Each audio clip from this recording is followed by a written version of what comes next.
আমাদের মূল বক্তব্য হচ্ছে গত বছর 17ই জুলাই ঢাকা বিশ্ববিদ্যালয়ের শিক্ষার্থীরা অভ্যুত্থান চলাকালীন সময়ে হলে হলে শিক্ষার্থীরা একটি সিদ্ধান্ত গ্রহণ করে এবং বিশ্ববিদ্যালয় প্রশাসন তাদের সিদ্ধান্তে সম্মতি জ্ঞাপন করে একটি সিগনেচার দেয়।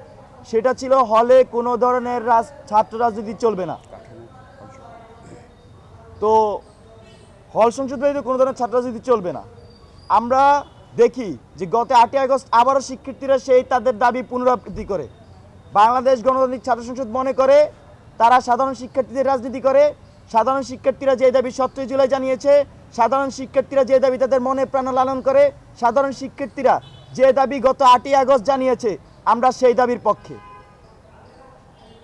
আমরা দেখেছি আমাদের প্রবোস মহোদয় তিনি বক্তব্যে বলেছেন হলে সকল ধরনের প্রকাশ্য গুপ্ত রাজনীতি নিষিদ্ধ করা হলো, প্রক্টর মহোদয় বলেছেন। তো আমরা সেই কথার পক্ষে আছি এবং আমরা চাই বিশ্ববিদ্যালয় প্রশাসন অনতিবিলম্বে এটার একটা রোডম্যাপ ঘোষণা করবে, কিভাবে এই প্রক্রিয়া বাস্তবায়ন করবে।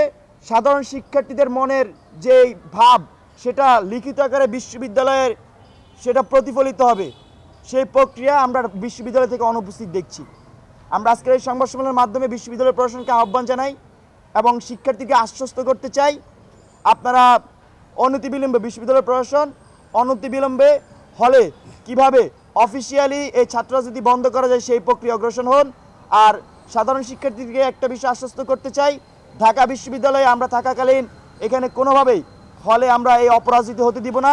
ছাত্রলীগ যে ধরনের গেস্ট রুম গণরুম এর সংস্কৃতি চালু করেছিল, প্রোগ্রামে জোর করে নেওয়ার সংস্কৃতি চালু করেছিল, সেগুলোর বিরুদ্ধে আমাদের জোরালো অবস্থান সবসময় থাকবে। বন্ধুগণ, আমাদের যে দ্বিতীয় বিষয় খুবই গুরুত্বপূর্ণ। আপনারা দেখবেন যে জুলাই অভ্যুত্থানে আমাদের মহিষী নারী সহযোদ্ধারা মিছিলের নেতৃত্ব দিয়েছিল আর আমরা পিছনে পায়ে হেঁটেছিলাম। সেই নারী শিক্ষার্থীদের আমরা দেখছি যে জুলাই পরবর্তী সময়ে ঢাকা বিশ্ববিদ্যালয়ের নানা মেকানিজমে তাদেরকে কিন্তু চাপে ফেলা হচ্ছে। আমরা দেখেছি এখানে মোরাল পুলিশিং ব্যাপক হারে বেড়ে গিয়েছে, এখানে সোশ্যাল মিডিয়ায় সাইবার বুলিং বেড়ে গিয়েছে। আমরা সর্বশেষ দেখতে পাচ্ছি এইখানে ডাকসুকে কেন্দ্র করে ঢাকা বিশ্ববিদ্যালয়ের নারী শিক্ষার্থীদেরকে কীভাবে ডাকসুতে অনুৎসাহিত করা যায় তার একটা হীন পরিকল্পনার কথা আমরা শুনছি।